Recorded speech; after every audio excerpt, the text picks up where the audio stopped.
안녕하세요. 리얼에임입니다.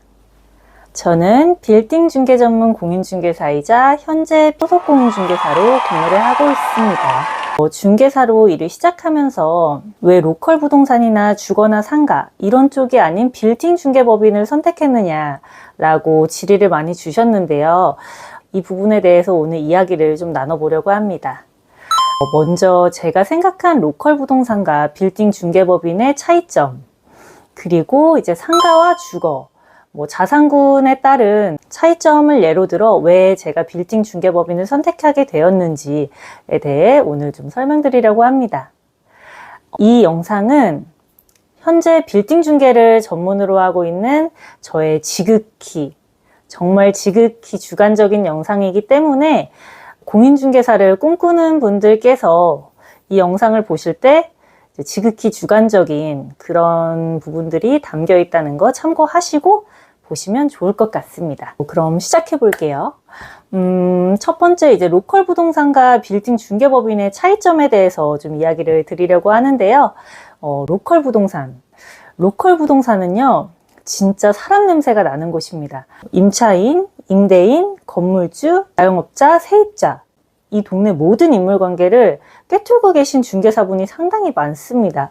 정말로 가끔 한번 놀러 가면 하루만 있어도 그 동네 입지에 대해서 다 듣고 올 정도로 그 동네 전문가분들이 계시는 곳이 바로 로컬 부동산이에요. 제가 생각하는 로컬 부동산은 지역을 깊이 있게 이해하고 그 지역에서 생활하시는 분들과 지역 기반의 신뢰를 쌓는 곳이라고 좀 생각이 듭니다. 원룸이나 오피스텔, 상가, 아파트 이런 생활 밀착형 부동산 중개를 전문으로 하시기 때문에 거래 회전율도 높고 다양한 자산군별의 거래와 이제 매매와 임대 이런 풍부한 경험을 하실 수 있는 곳입니다. 로컬 부동산의 강점은 이 지역에는 이 시간에 어떤 사람들이 많이 지나다녀, 이 건물은 어떤 문제 때문에 임차인 이탈이 많아, 이런 정량적인 정보만으로는 절대 알 수 없는 그런 현장감을 가지고 있는 곳이 로컬 부동산인 것 같습니다. 이 지역에서만 느낄 수 있는 감을 가지고 있는 거죠. 그래서 제가 생각하는 로컬 부동산은 지역과 함께 성장하는 시장 전문가들이 계신 곳이라고 좀 생각이 듭니다. 반면에 빌딩 중개를 한다고 하면 다들 이제 처음에는 와, 건물주 상대하는 거야? 멋있다 하는데 사실 저도 처음에는 그런 기대감이 좀 있었습니다. 그런 기대감으로 회사에 왔는데 건물보다 등기랑 건축물 대장, 전화기랑 하루 종일 마주하는 삶입니다. 보기보다 서류와 소통에 진심인 직업이에요, 여러분. 빌딩 중개법인은 다소 고액 자산가분들의 매물을 주로 다루다 보니까 시장 분석과 수익률 중심의 접근이 필요합니다. 중개법인들은 규모가 어느 정도 있기 때문에 이제 전문적인 DB들을 기반으로 하고 투자 분석과 이제 개발 컨설팅 이런 것들도 함께 진행하기도 합니다. 수익률 분석과 가치 상승 가능성, 이제 투자 기반을 바탕으로 브리핑을 진행하게 되고요. 특정 매물에 대해 세무나 법무, 금융, 임대 구조까지 복합 분석을 하고 계약 후에도 건물 임대차나 이제 향후 매도까지 함께 진행을 하게 됩니다. 로컬 부동산은 생활형 전문가라고 하면 빌딩 중개법인은 건물 자산 매니저에 좀 더 가까운 거죠. 저는 개인적으로 중개인이자 자산기획 전문가로서 이제 커리어를 좀 더 키워보고자 빌딩 중개법인을 선택한 이유도 있습니다. 현재 실제로 제가 이곳에서 근무하면서 느끼는 것들은 자산가 네트워크가 생기고 있고요. 또한 시세보다 이제 경쟁력 있는 금액대의 프라이빗한 매물도 접할 수 있고, 업무적으로 신탁이나 대출, 세무, 법률 전문가들과 이제 함께 일을 하다 보니까 제 실생활에서 도움이 될 수 있는 부분까지도 좀 공부가 많이 되고 있는 그런 장점들을 저도 많이 느끼고 있는 것 같아요. 단순히 매물 보여주고 끝낸다가 아니라 저 사람한테 맡기면 신뢰가 간다, 이런 말을 들을 수 있는 것도 저는 빌딩 중개법인에서 일하는 큰 매력 중 하나라고 생각이 듭니다. 다음으로는 중개 자산군에 따른 차이점에 대해서 조금 말씀드리려고 하는데요.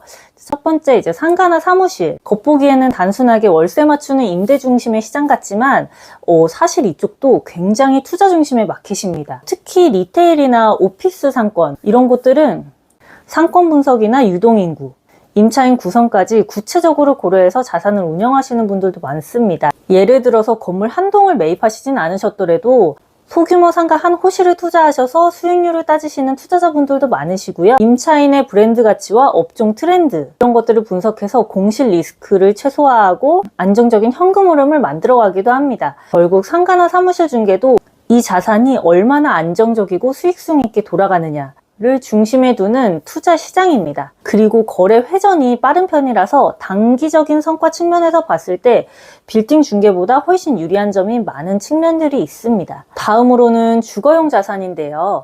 주거용 중개는 다른 자산들에 비해서 좀 감정적인 요소가 조금 더 많이 포함됐다고 볼 수 있을 것 같아요. 뷰나 인테리어, 동선, 프라이버시 같은 이런 라이프 스타일의 요소가 중요한데요.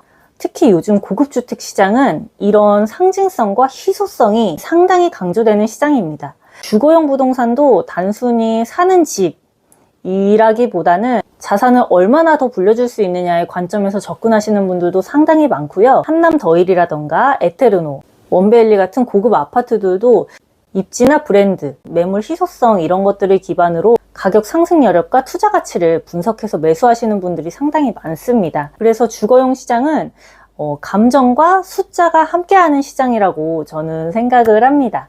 마지막은 제가 현재 하고 있는 빌딩 중개에 대해서 말씀을 좀 드리려고 하는데요. 빌딩 중개 시장은 좀 수치와 논리 중심의 시장이라고 볼 수 있겠습니다.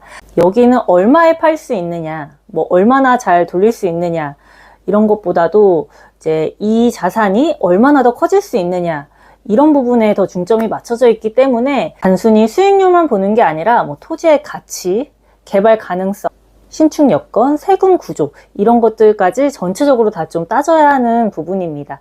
예를 들어서 똑같은 수익률 3%짜리 매물이어도 향후 5년 뒤에 재건축 가능성이 있느냐 아니면 혹은 지구 단위 계획 같은 걸로 가치가 올라갈 가능성이 있느냐 이런 포인트들이 투자자들한테는 훨씬 더 중요하게 작용하게 됩니다. 그래서 빌딩 중개는 단순한 매물 소개가 아니라 자산 전체를 기획하고 매니지먼트하는 일에 더 가깝다고 볼 수 있겠습니다. 눈앞의 월세보다 미래의 자산 가치에 조금 더 중점을 두는 거죠. 그래서 앞에서도 언급을 했지만 빌딩 중개를 하다 보면 자연스럽게 법무나 세무, 신탁, 대출 이런 분야의 전문가분들과 소통을 많이 하게 되는데요. 그래서 제 개인적인 커리어적으로도 확장이 커진다고 생각이 들고 내가 진짜 자산가의 파트너로서 신뢰받는 전문가가 될 수 있는 분야라고 생각을 합니다. 마무리하자면 제가 빌딩 중개법인을 선택한 이유는 이제 단순한 중개를 넘어서서 자산을 기획하고 고객의 결정을 함께 설계해주는 사람이 되고 싶어서 공인중개사 되고서 어느 분야로 갈까 많은 고민을 했지만 결과적으로 빌딩 중개를 선택하게 됐습니다. 조금 더 길게, 조금 더 깊게 보는 선택이었고 이 선택에 대해서 아직까지는 후회는 없어요. 앞으로는 어떻게 될지 모르겠지만 이 영상을 보시고 비슷한 고민을 가지고 계신 분이 있다고 하면 제 경험이 작은 힌트가 되었으면 좋겠습니다. 응원하겠습니다. 안녕.